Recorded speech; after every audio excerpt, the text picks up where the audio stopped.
Hi friends, welcome to நான் வருமும் சமையல். இன்றைக்கி நம்ம குஸ்கா டேஸ்டியாக எப்படி வீட்டிலே ரெடி பண்ணலாம்னு சொல்லி பார்க்கலாமா? ஃபஸ்ட் டைம் நம்ம சேனலில் பார்க்குறவங்க சப்ஸ்கிரைப் பண்ணுங்கள், லைக் பண்ணுங்கள், ஷேர் பண்ணுங்கள். இப்போ நான் ஒரு பாத்திரத்தில் 2 கப் அளவு பாஸ்மதி ரைஸ் எடுக்கிறேன். அதுக்கப்புறமா இந்த ரைஸை வந்து நம்ம 2 தண்ணி கழுவி கீழே விட்டுட்டு 3ஆவது தண்ணி விட்டு ஒரு 20 நிமிஷம் அதை ஊற வைக்கலாம். இப்போ நான் குக்கர் எடுத்துருக்கிறேன். குக்கர் நல்லா ஹீட்டான உடனே நான் அதில் ஒரு 3 டீஸ்பூன் ஆயில் விடுறேன். அதோட 1 டீஸ்பூன் நெய் இதில் ஆட் பண்ணுறேன். அதுக்கப்புறமா இது கூட பிரிஞ்சி இலை, அதுக்கப்புறமா ஸ்டார் பூ, அப்புறமா பட்டை,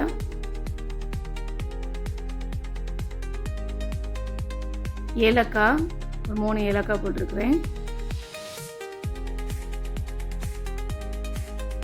இது கூட ஒரு 4 கிராம்பு போட்டிருக்கிறேன். இது 1 டைம் லைட்டாக அதை வதக்கி விடலாம். இப்போ இது கூடவே 2 பெரிய வெங்காயம் பொடியாக கட் பண்ணி நீல வாக்கில் பொடியாக கட் பண்ணி வச்சுருக்கிறேன். அதையும் நம்ம இதில் ஆட் பண்ணலாம். இது கூடவே 2 பச்சை மிளகாவை நம்ம இதில் ஆட் பண்ணலாம். ஆட் பண்ணிவிட்டு இந்த வெங்காயம் நல்லா கலர் சேஞ்ச் ஆகி வர்றது வரைக்கும் நம்ம இதை நல்லா வதக்கி விடணும்.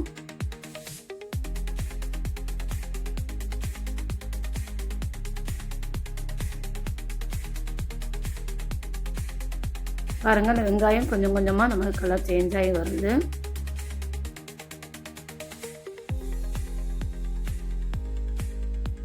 இப்போ வெங்காயம் இந்த அளவு கலர் சேஞ்ச் ஆன பிறகு 2 தக்காளி பொடியாக கட் பண்ணி இதில் ஆட் பண்ணுறேன். இதையும் நல்லா கலந்து விடலாம். இந்த தக்காளி வந்து நல்லா மசிஞ்சு வரணும். அதனால் அதை வந்து இந்த அளவுக்கு நம்ம நல்லா அதை மசிச்சு விடணும்.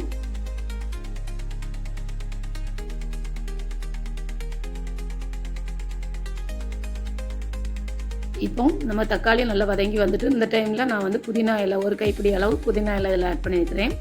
புதினா இலையும் நம்ம போட்டுட்டு நல்லா அதை கிளறி விடுங்க. டேஸ்ட் நல்லாயிருக்கும். அப்படி பிரியாணி சுவையிலேயே நல்லா இருக்கும் அந்த குஸ்கா. பாருங்கள், இப்போ நம்ம புதினா, தக்காளி, வெங்காயம் எல்லாமே நல்லா வதங்கி வந்துட்டு இருக்குது பாருங்கள்.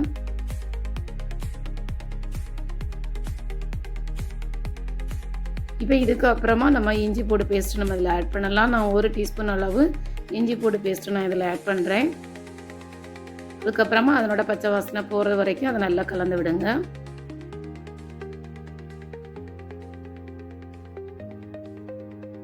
இது நல்லா கலந்து விட்டதுக்கு அப்புறம் ஒரு 1/4 டீஸ்பூன் மஞ்சள் தூள் இதில் ஆட் பண்ணுறேன்.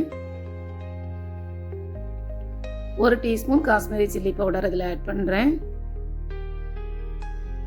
இது கூட பிரியாணி பவுடர் நான் 1 ஸ்பூன் ஆட் பண்ணுறேன். நீங்கள் பிரியாணி பவுடர் இல்லைன்னா நீங்கள் வந்து கரம் மசாலா மட்டும் இதில் ஆட் பண்ணால் போதும். இதெல்லாம் நல்லா கலந்து விடலாம்.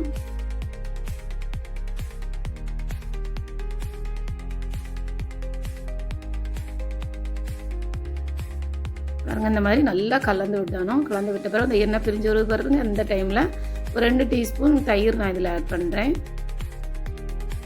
தயிர் ஆட் பண்ண பிறகு திருப்பியும் நம்ம அதை வந்து நல்லா கலந்து விடலாம்.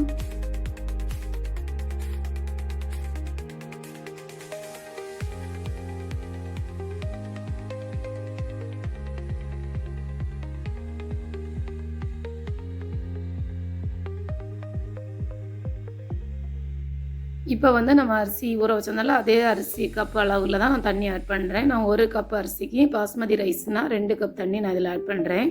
இதே ஜீரக சம்பா அரிசி நீங்கள் போடுறீங்கன்னா 1 கப் அரிசிக்கு 1½ கப்பு போதும். இப்போது நம்ம குஸ்காவுக்கு தேவையான அளவு உப்பு நம்ம இதில் ஆட் பண்ணலாம். நான் 4 கப்பு தண்ணி விட்டுருக்கிறேன். இப்போ தேவையான அளவு உப்பு நான் இதில் விடுறேன். விட்டுட்டு நல்லா கலந்து விடுங்க. இது நல்லா கலந்து விட்டுட்டு அதுக்கப்புறமா 2 ரம்பலை உங்களுக்கு வந்துட்டு இருந்ததுன்னா இதை போடுங்க. இது ஆப்ஷனல் தான். இது வாசனைக்காக மாத்திரம் தான் இதில் போடுறது. அதனால் நான் வந்து ரம்ப இலை இதில் போட்டிருக்கிறேன். அப்புறமா ஒரு பாதி லெமன் இதில் பிழிஞ்சு விடுறேன் பாருங்கள்.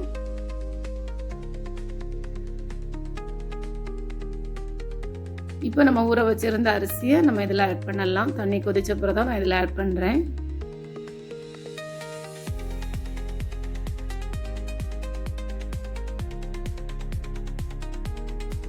இப்போ இதை நல்லா கலந்து விடுங்க.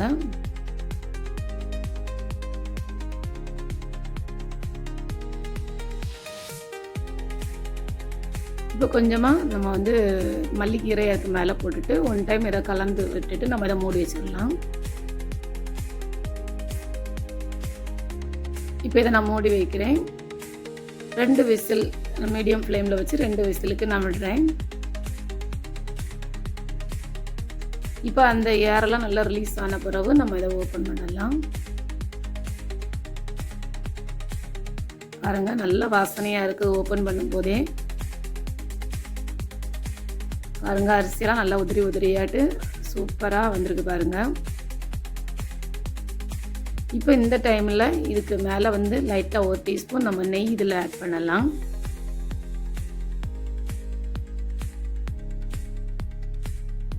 இப்போ நெய் ஆட் பண்ணோன்னா நான் இப்போ ஸ்டவ்வில் இருந்து அதை எடுக்கிறேன். சூப்பரான குஸ்கா நமக்கு ரெடி ஆகிட்டு. இப்போ நான் இதை ஒரு ஹாட் பாக்ஸில் நான் ட்ரான்ஸ்ஃபர் பண்ணுறேன். பாருங்கள், நல்ல ஒரு வாசனை. நீங்களும் ட்ரை பண்ணி பாருங்கள். இது கூட சிக்கன் குழம்பு வச்சு சாப்பிடலாம். சிக்கன் ஃப்ரை, எக்கு, ரைத்தா வச்சு சாப்பிடும்போது நான் டேஸ்ட்டு சூப்பராக இருக்கும். நீங்களும் ட்ரை பண்ணி பாருங்கள். சப்ஸ்கிரைப் பண்ணுங்கள், லைக் பண்ணுங்கள், மறக்காமல் கமெண்ட் பண்ணுங்கள்.